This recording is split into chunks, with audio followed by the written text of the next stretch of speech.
Hey, it's Dale. How are ya? Welcome back to Dilbassett Timbers. I had a mate of mine, Denise, who's a blacksmith, bring me something to have a bit of a play with. She has made me a metal ring. Now, this is about 3 meters of steel that she has smithed into a ring. I've just got to play around with it a little bit, but it's 31 to 32 centimeters diameter. She really doesn't know what she wants me to do with it, but to have a bit of a play. Now, I guess what I've been contemplating with is how can I mount that into a bowl, basically, because I think that would actually look the best. That'd be pretty cool. So I've got a big chunk of Silky oak. Whoop, there we go. Now that's 35 centimeters diameter roughly, and I reckon that will actually be a really interesting thing to make it out of. Now, I wasn't quite sure whether I want to insert the ring in here in terms of the edge, whether I wanted to put it in around the actual rim as like an encased rim, or whether I wanted to actually put it in the top and embed it into a channel. And I reckon for the shape of it, and to get the best out of the timber, but also the best out of the steel, I think that we should do something, hang on, a little tiny bit like, heavy, like this. That's going to be the plan. So, hang on, pull this back a little tiny bit. So we're going to embed it down into that, and then have a channel for the steel to sit down into, and then we'll put an OG shape around the bottom, and then the bowl in the middle. What do you reckon? That sounds like a bit of a plan. All right, let's start. Woohoo! Hi Dale, it's me, Denise. Hey Denise, how you going? I am fine. Cool. I have brought you something. What you got for me? Oh, a circle. A circle. Cool. That's 3 meters of steel right there. So 3 meters, wow. 3 meters, Okay. and it's curled up and it's joined up there, but when Yep. you set it into wood, hopefully it will. Okay, so we got that. Yeah. All right. Yeah. Awesome. So, what do you reckon? We just play with it and we'll see what we come up with. Yeah, absolutely. All right. Yeah, do your stuff. I will. Awesome. All right, mate. Fancy a coffee? That would be nice. No worries. All right.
So I don't know if you could hear that, but as I was turning it, you could actually hear a tuk tuk tuk tuk tuk tuk tuk tuk tuk tuk tuk, which means that something was a little bit loose. Now you can see right up here, I've actually got a big sap line.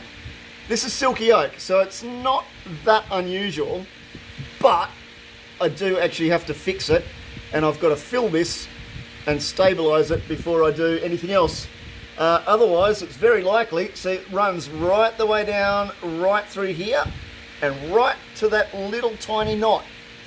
If we end up there, because you can also see it runs right over here, and if I spin it around, here it comes right the way through here. So it actually goes right the way through the bowl. Now, if I don't do something about that, we're going to end up with a really, really big problem. And that problem will be half a bowl of Silky oak ending up around my ear rolls. Now, I'm not pretty, but I don't want to be any uglier. That's also the reason why you wear your bucket. Okay, let's fix that bit. Yay.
So I jumped ahead of myself a little tiny bit because I got a little bit overexcited as per usual and forgot to film.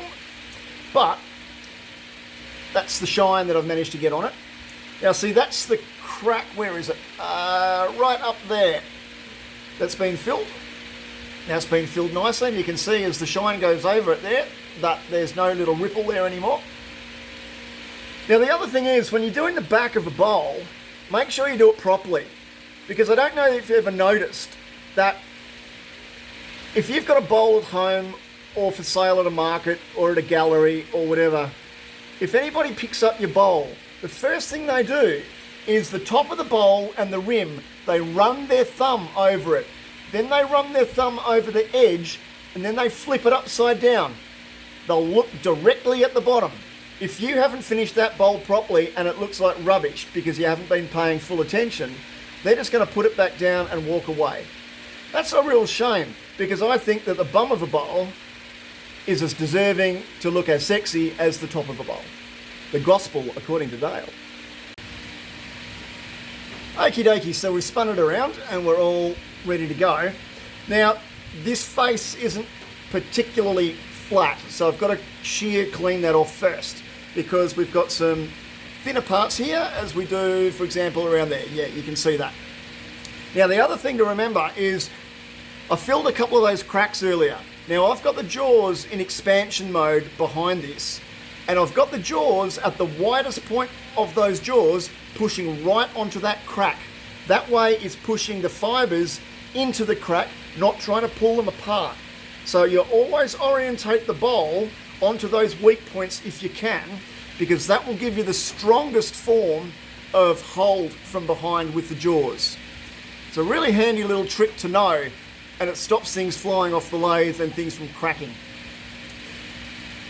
So I've got to get this done, and then I can go and I can find that ring, and then we'll start to measure out where that ring is actually going to sit, and that'll define what happens with the rest of everything. It's just a process, really. But I've got it right in my head, so I can actually see it in my brain, and that's a good thing. All right, let's crack on.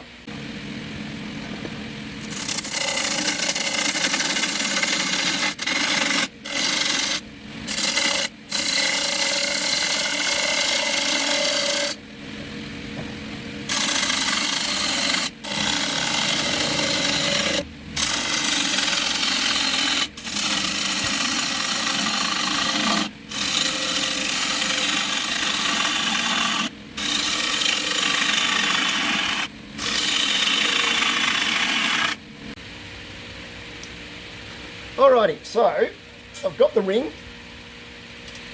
Now, the first thing is, I've left myself with plenty of thickness there. So, I've got over half of the thickness of the ring left in terms of the timber on the ring, on the bowl. You know what I mean? That bit rather than this bit. That means that I can actually sit this down into it for at least half to 2/3 of the depth of that ring. And I think that's actually going to look really good. That's the main sort of focus. Now, if I'm looking at the outside of it, I've also got plenty of room here.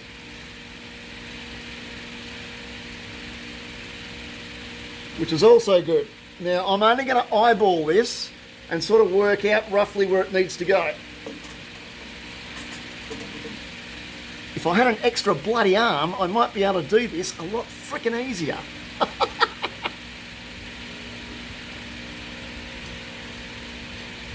That was what I was hunting for.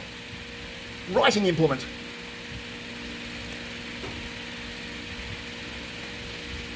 All right.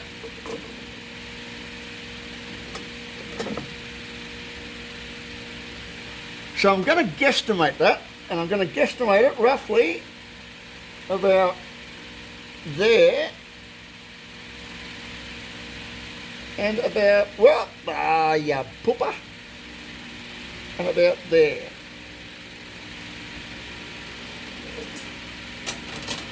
Now I've deliberately gone a little bit narrower with that because I can always take the wood off, but I can't put that damn stuff back on, as we all know.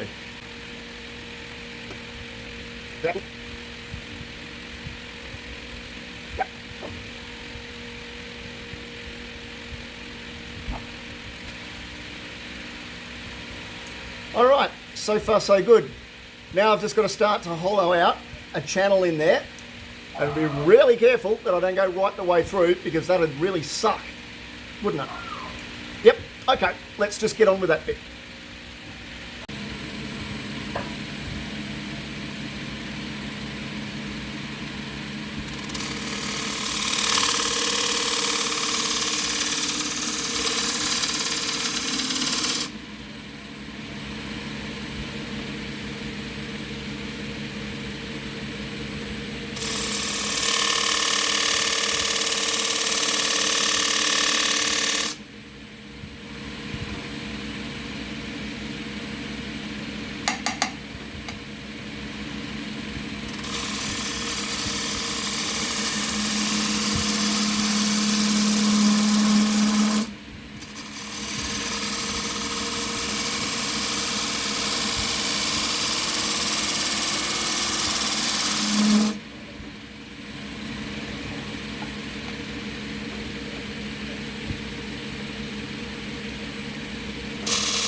Alright, so we've got that far. Now let's have a bit of a squizzy and we'll have a bit of a look-see to see how we're fitting. Oh, I tell you what, we're not too freaking bad.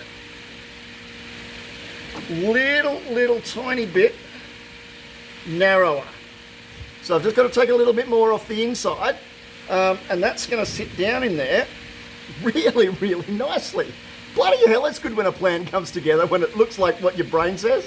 Woohoo! Cool. Nah, forgot to turn the camera on. Anyway, you get the hint of what I was trying to do. So I've made that a little bit wider. I've come back a little bit further this way. So that channel now, I mean, if you see how far my finger now goes down in there, all the way around. So we'll grab the weaponry.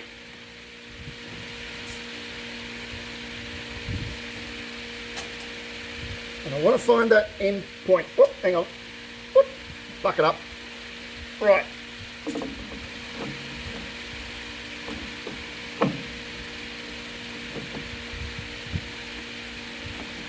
Nearly. I think if it was sitting down, it would actually be okay. But I don't want to force it though, because I don't want it to look... I'll tell you what, that's pretty damn good.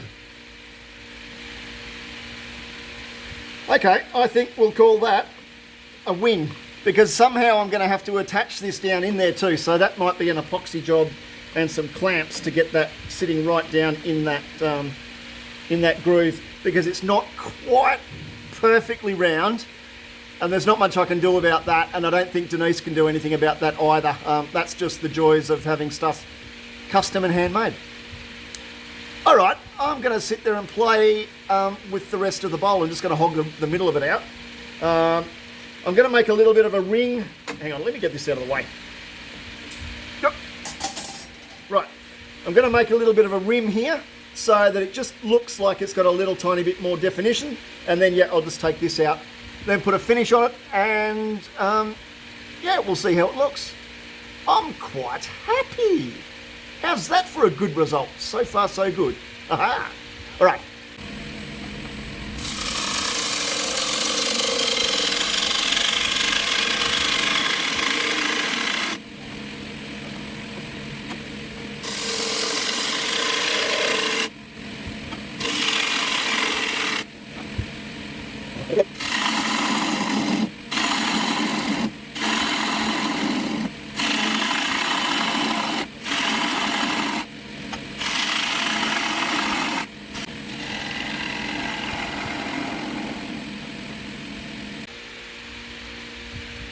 Alright, so I think that's pretty much how I kind of want it. That channel is looking really good. We've got some nice figure in there. That's pretty clean in terms of the cuts. Not really going to sand much there. I think we might start at, I don't know, 180, 240. It's pretty clean. There's a couple of ridges just around the edge there, which we've got to get rid of. Plus doing a little tiny bit of cleanup just around that little rim there. But those rims give a little bit of detail, and they really lift the bowl. It's just not one flat plane. If you look at bowls, really nice bowls or platters, they're not flat. They actually have got curves to them. Like lots of things we like to touch. All right, I'm going to start sanding. This is the boring bit. I'll get back to you when I'm going to pull it all apart off the lathe, and we'll see how it all fits. All right.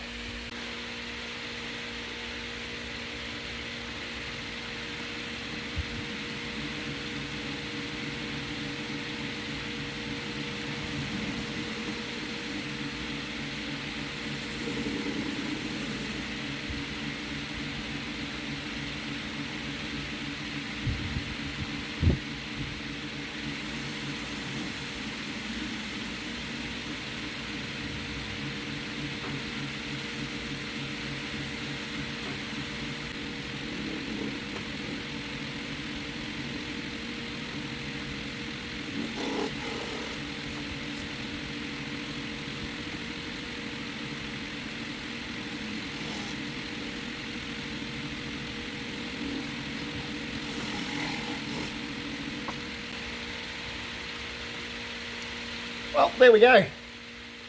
That's all that finished. That's got a nice luster to it. Now all I've got to do is just take it off and see how the ring fits.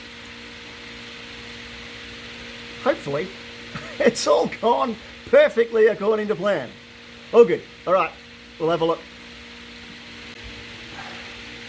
Well, there we go. Look at that. What do you reckon? I reckon that's pretty nice.